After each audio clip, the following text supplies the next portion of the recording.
with credit for 143 days. And consecutive sentences are necessary to protect the public from future crime by you and for appropriate punishment. Sit down. Get out, man. Come on, man. Sit What down. you mean, man? Stay down. No, man. Get the fuck out of here, man. Judge. No, And- took my plea back, man. Get me the fuck out of here, man. Get me out of here. Get me out of here, man. Get me out of here, man. Almost done, Judge. Get me the fuck out of here.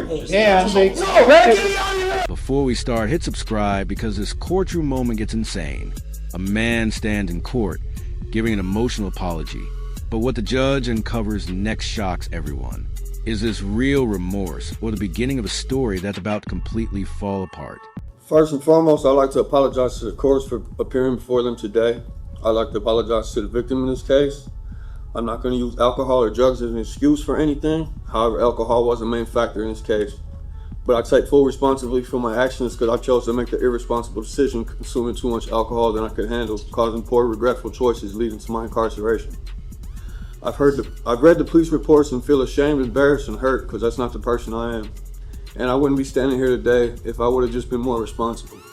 I have 4 younger children that I've let down because of being locked away from them, missing out on watching them grow, having to deal with that as a heartache alone. The only thing I can do now is work on myself while incarcerated, take advantage of all programs they offer, and become a better man and a better father, and not give up doing so. I have to make this my last time in jail, and I plan to.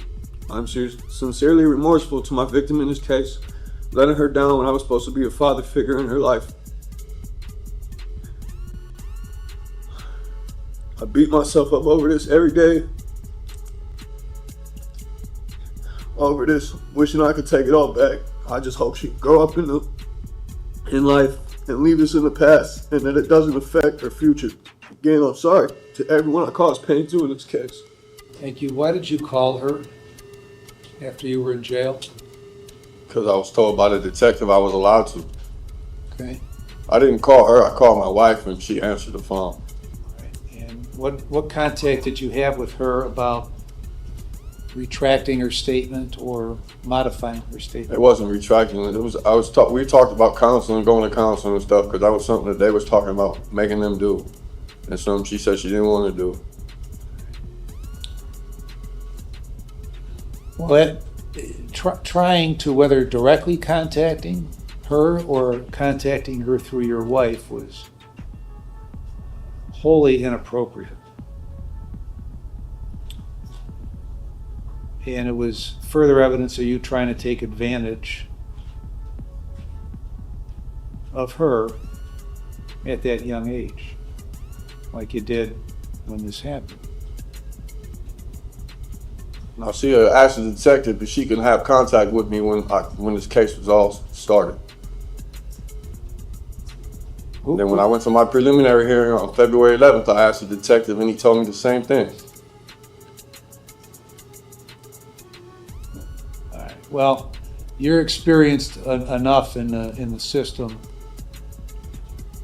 to have the wisdom that you shouldn't have been contacted. Okay. In talking to her, having about anything having to do with this case. So, you've in your statement, you say you apologized to her, but then in the pre-sentence report, you talk about how you don't believe you did everything you're accused of doing and wanted to take this to trial. What's that all about? I don't remember exactly what I said, Your Honor, but what I was saying was I don't have recollection of what happened the night of. So I wasn't admitting to, I don't know what happened. So did you or didn't you do this stuff? Yes. Okay. And I got to tell you, it doesn't get much worse than this kind of stuff. I understand. And I would note in the record that in 2009 or 2010, you were sentenced to prison on a burglary, released on judicial release, and then returned to prison after a violation of the judicial release.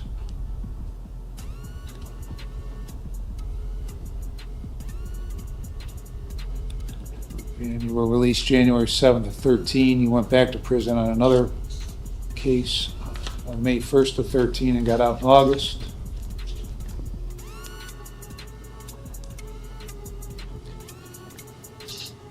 Went to prison on an attempted burglary, trespass in a habitation, breaking and entering, June 23 of 16 through August 5 of 18.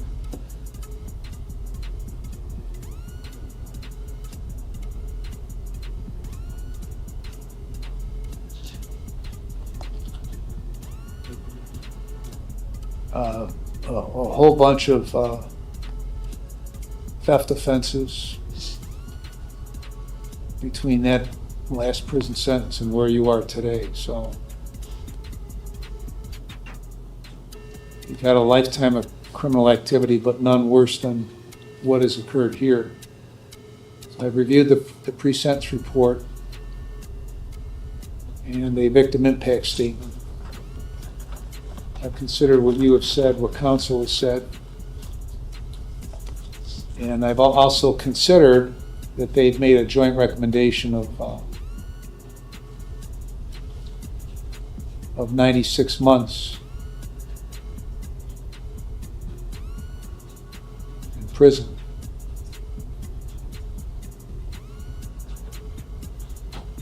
So on count, and I've considered all the provisions in 29, 29, 11, 29, 29, 12, 13, and 14. In consideration of all that, on count 5, I'm going to sentence you to a term of 60 months.